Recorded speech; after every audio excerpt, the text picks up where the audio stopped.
Welcome home. This is Audio EXP for August the 2nd, and the episode title is Apocalypses and the Gen Con Sacrifice.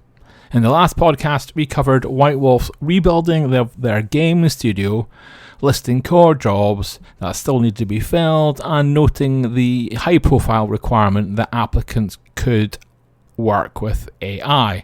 I said at the time we don't know how White Wolf would use AI, and that it could be more process rather than creation. White Wolf have told Rascal that this is the case, although they haven't said much more.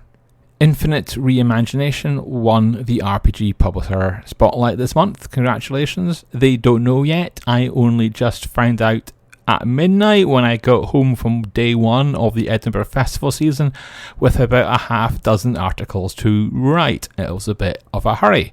I'll reach out to them soon and hustle, as I usually do, for that Q&A interview. So, who are the candidates for the September vote?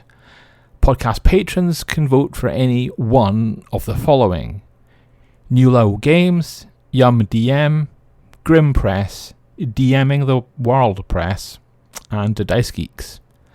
The festival season isn't the apocalypse in this week's podcast, but it is the reason for the Gen Con sacrifice. I don't think the team will ever get to go to Gen Con. For the other blogs in our family of sites, and for obvious financial and logistical reasons, we cover the festivals instead. Geek Native is the spoiled child for most of the year, has been to UK Games Expo, and will go to Tabletop Scotland after the festivals, but I wish we could dig further into a higher number of Gen Con headlines. Let's look at what we did do. Ahead of Gen Con, we got two exclusives. The first is with Starlux for the Dice of Stars and Stone. That Kickstarter for Shiny Dice is live, and it comes with 5e subclasses. You can download one of those, the Cosmic Sorcerer, from the site right now. The second is Shadows over Sol, the second edition, which is not yet on a crowdfunding platform, but it will be very soon. And right now on geeknative.com, you can download the whole quick start for the next generation of the game. I didn't write it up, but D&D has news from their new boss, Dan Ayub. The headline is there will be more communication with fans, there will be the free use of D&D Beyond's map service, and a community focus. I think Dan is laying out the foundation for an ecosystem, and an ecosystem is a fundamental part of Dan's D&D franchise plan.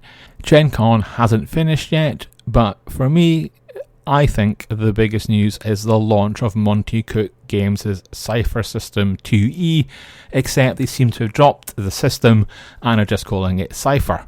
It's going to be largely backwards compatible. What's changing then? Well, genre-specific character creation, updated damage and armor rules, plus greater emphasis on abilities and ciphers. I think it makes characters in the game a bit more significant. Many people would have put Critical Role and Darren Press's new Daggerheart updates on top of that list. The new Daggerheart team, which includes Jeremy Crawford and Chris Perkins, appears to be collaborating with a large number of people, including Keith Baker and Jen Ellis of Two Together Studios, known for, of course, D&D's Eberron. A new Quickstarter is coming for character cards there, and I don't think this is particularly sexy, but it is important. Licenses for third-party Daggerheart content production. Let's see if Darrington Press collaborate with Roll20 and DriveThruRPG to create a marketplace for selling that content, or whether they'll develop their own platform.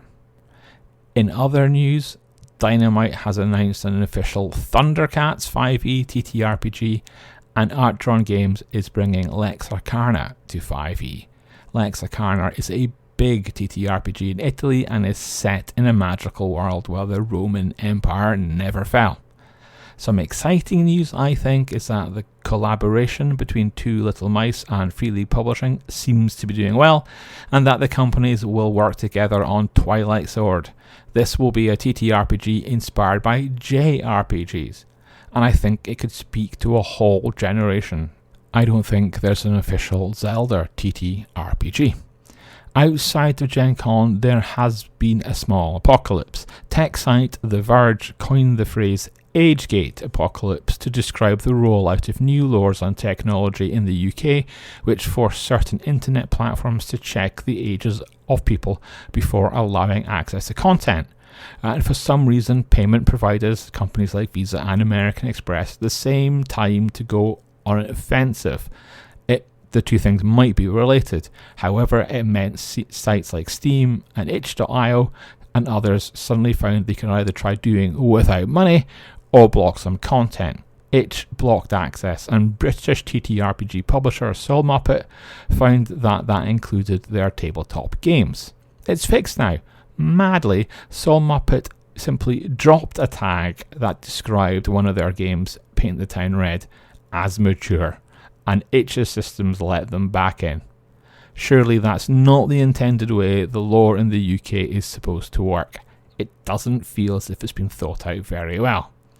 Another example of not thinking things through is Czech Games Editions, aka CGE, doing a Harry Potter branded game. There was pretty immediate and strong outcry, given that JKR gives money to groups that who are openly hostile to trans folk.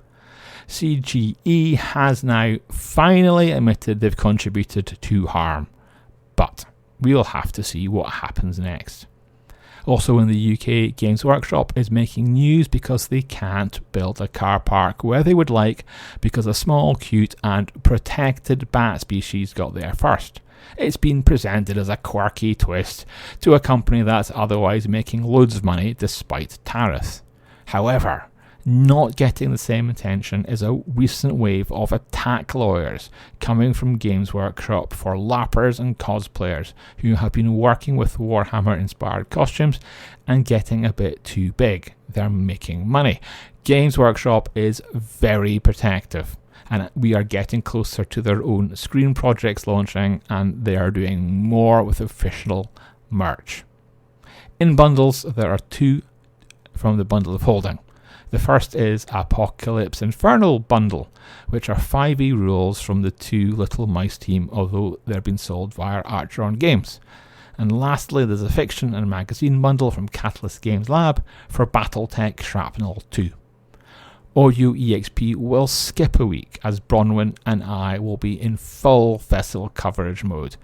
But all going well, I'll speak to you the week after.